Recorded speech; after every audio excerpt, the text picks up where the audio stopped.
ஓம் சாய்ராம். என் அன்பு செல்லமே, உன்னுடைய வாழ்க்கை வீணாகத்தான் போயிருக்கிறது. இதற்கு முன்பும் வீணாக போவதற்கு காரணமும் ஒரு பெண்ணால் தான் உன் வாழ்க்கை இந்த நிலைமையில் ஆனது. போனது போகட்டும், இனி நடக்கப் போவதை உனக்கு நான் சொல்கிறேன். தங்கமே, உன் வாழ்க்கையில் திரும்பவும் அந்த ஒரு பெண் வந்து உனக்கு ஒரு பொருளை தர வந்து கொண்டு இருக்கிறாள்.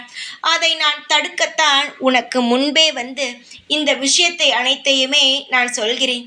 அதனால் முக்கியமாக காதில் வாங்க. உனக்கு எவ்வளவுதான் பிரச்சனை கொடுத்தாலும், எவ்வளவுதான் உனக்கு சோதனைகள் கொடுத்தாலும், உன் வாழ்க்கையில் நீ மீண்டு வந்து விடுகிறாய் என்ற ஒரு பொறாமை எண்ணத்தால் ஒரு பொருளை எடுத்து வந்து உன்னிடம் கொடுக்க வருகிறாய். தயவு செய்து அதை வாங்காதே.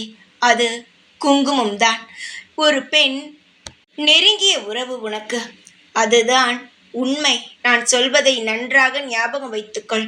அவள் உன்னுடைய நெருங்கிய உறவு. உனக்கு குங்குமத்தை எடுத்துக்கொண்டு வந்து கொண்டு இருக்கிறாள். தயவு செய்து அது எவ்வளவு பெரிய நல்ல காரியமாக இருந்தாலும், நல்ல விஷயமாக இருந்தாலும், நான் இந்த இடத்திற்கு சென்றேன், குங்குமம் கொடுத்தார்கள் என்று சொன்னாலும், எந்த வார்த்தை சொன்னாலும் நீ காதில் வாங்காமல் எந்த ஒரு விஷயத்தையும் வாங்கி உன் நெற்றியில் பூசிக்கொள்ள வேண்டாம். எதுவாக இருந்தாலும் நான் நல்லதுக்காகத்தான் சொல்வேன் என்ற முழு நம்பிக்கை இருக்கிறது அல்லவா? அந்த நம்பிக்கையுடன் நான் சொல்லும் விஷயத்தை நீ நிச்சயமாக கேட்க வேண்டும். நான் சொன்னதை மறந்து விடாதே. எந்த குங்குமமாக இருந்தாலும் அதை பூசிக்கொள்ளாமல் இருப்பது உன் வாழ்க்கையில் நல்லதை தரும்.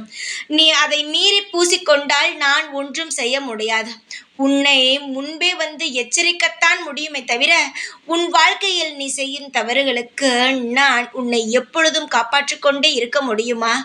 நான் எல்லா விஷயங்களிலும் முன் எச்சரிக்கையாக காப்பாற்றிக் கொண்டு இருக்கிறேன். ஆனால் சில சமயங்களில் நீ சுதாரிப்பே இல்லாமல் சில தவறுகளை செய்கிறாய். அதிலிருந்தும் நான் காப்பாற்றுகிறேன் தான். ஆனால் இது மிக முக்கியமானது. இந்த முறை உன் வாழ்க்கையை துளைத்து விடாதே. யார் எது கொடுத்தாலும் வாங்காதே. உன் நெருங்கிய உறவு வந்து கொண்டு இருக்கிறது. அது எப்பேற்பட்ட உறவாக இருந்தாலும் அது கொடுக்கும் எந்த ஒரு விஷயத்தையும் உன் வீட்டில் வாங்கி வைத்து கொள்ளாமல் இரு. அது நல்லது. உனக்காக நான் இருக்கிறேன். நீ எவ்வளவு பெரிய பிரச்சனையில் இருந்தாலும் உன்னை காப்பாற்றுவதற்கு இங்கு நான் இருக்கிறேன். நீ பயப்பட வேண்டாம். ஆனால் எல்லாவற்றிலும் சுதாரிப்பு இருக்க வேண்டும். எல்லாரையும் நம்பி எல்லார் சொல்வதையும் கேட்டு அடுத்தவர்கள் என்ன கொடுத்தாலும் வாங்கி அதை உபயோகப்படுத்துவது மிகவும் தப்பான ஒரு விஷயம். எதிலும் சுதாரிப்பாக இருந்தால் வாழ்க்கையில் எவ்வளவு பெரிய பிரச்சனையும் வராது. தைரியமாக இரு. எப்பொழுதும் உன் கூடவே தான் இருப்பேன். இந்த சாய் நான்.